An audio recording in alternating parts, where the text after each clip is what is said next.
The Karnataka government's proposed paid parking system has drawn opposition from within the Congress. KPCC General Secretary and spokesperson B.R. Naidu has urged Chief Minister D.K. Shivkumar and Greater Bengaluru Development Minister Krishna Bairegowda to reconsider the plan. The Greater Bengaluru Authority Parking Rules 2026 proposes annual permits of 15,000 rupees for small cars, 20,000 rupees for sedans, and 25,000 rupees for SUVs parked on public roads, including outside the owner's home. Naidu said the policy should be treated as an urban management reform, not a fee on citizens. He pointed out that many older homes were built before current parking norms and may not have the space or money for new parking facilities.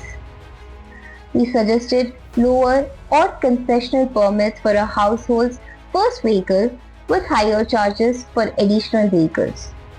He also called for ward-level surveys and clear classification of streets as no parking, restricted or residential parking zones. Naidu further sought public consultation before implementation.